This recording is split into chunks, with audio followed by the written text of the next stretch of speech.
Today I'm going to be doing a benchmark on my Western Digital Green SSD.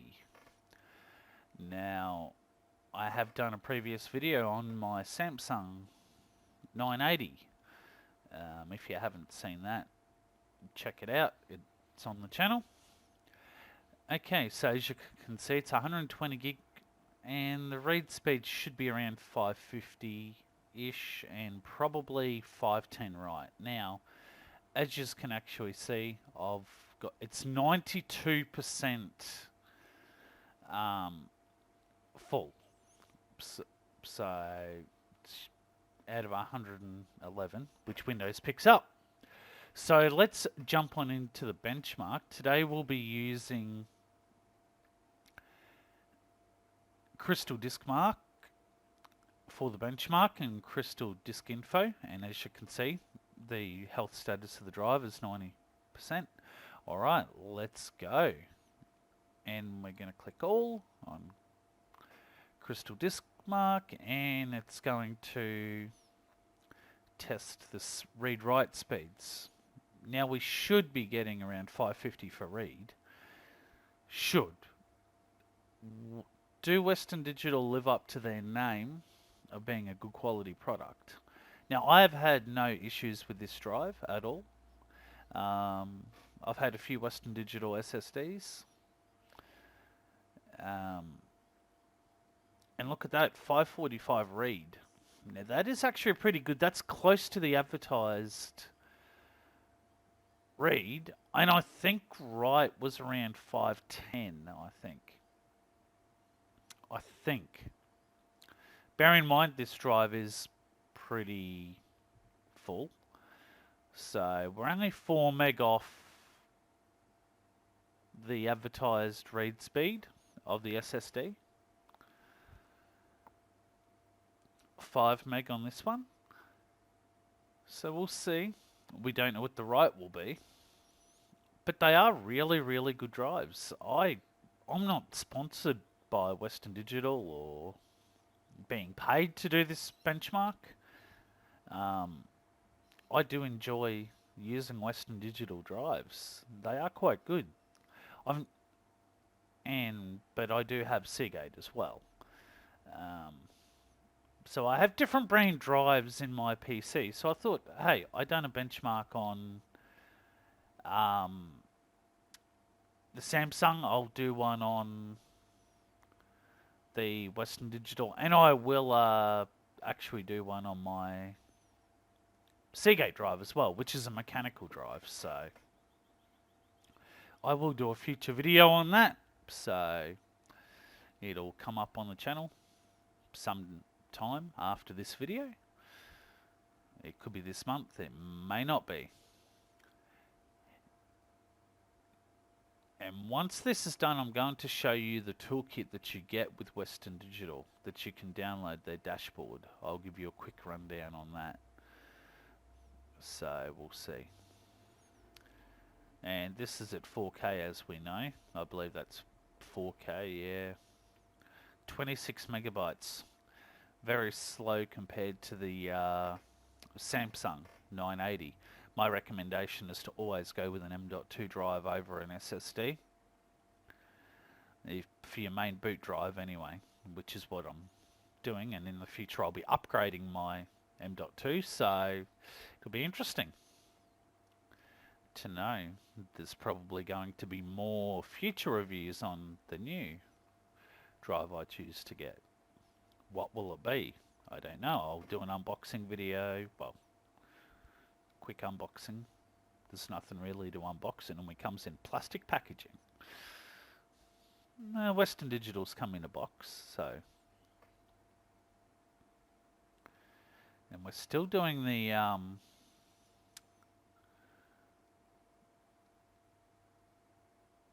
testing, so we're doing the write. So advertised write speed is terrible. The drive is 83%. Yeah, 83%. So it's writing at 185 megabits a second.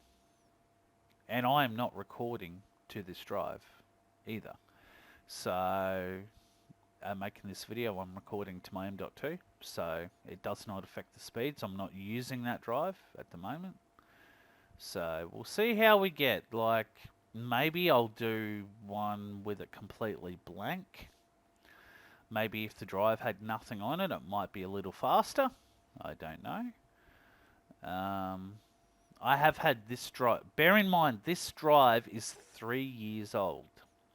So I'm benchmarking a drive that is 3 years old, that's at 90% health, and I'm still getting the good read speeds out of it. So hence why I say that Western Digital are a good drive in SSDs to buy. And I've had this for a very, very long time. I had this running in my main PC for ages before I upgraded to an M.2 drive. So that's why. And I just use this one as doing other stuff on. And I believe, and there we go. So the total results are 546.04 for read, write 185.80, 545.68 for read, write 137.80, 149.51 for read, 209.92 for write. So that's the fastest that's random, and that's 209. So we're still a little bit below what's advertised. And for read is 26.34 and 116. So there you go. There's the benchmark done. Now let's go into the Western Digital dashboard app here. At the time of recording this video, of course, the latest is 3.8210. And as you can see, 90% drive life remaining. And the temperatures are pretty good on this SSD. And there is 17% free space on the drive, so which is 20.2 gig. This is, bear in mind, this is at 90%. As the drive deteriorates, they normally slow down sometimes. And the more you put on them is actually, in fact, they do slow down, as most SSDs do. Not all. I can't say that for all, but from what I've seen, from other videos I've seen on YouTube, they do slow down the more data you put on. So I would like to redo, and as you can see the SSD picture there. That's the exact SSD there of the Western Digital Green, the Sata. So, and in this, I was going to give you a quick rundown. I don't want the video running too long, of course. You can do a performance optimization settings, cache. You can disable Windows write cache buffer flushing. Trim is automatically enabled. I haven't got it. I normally just run it. The last I ran it was the 12th of March. So that's a big time, but it still runs fast. And I do believe they have some other tools like your firmware update, which I'm not going to check for updates, of course. You've got your drive arrays, which could create a bootable USB to format the drive. And then you've got all your diagnostic tests that you can run on the drive to make sure the drive is not faulty in any way. Additional software, you can get a Acronis True Image for it, which most drives support Acronis anyway. Alright guys, well that's it for today. I hope you enjoyed the video. I thought I'd do a quick video on the Western Digital Green 120 gig SSD SATA. Alright guys, thanks for watching, and Fatty is out.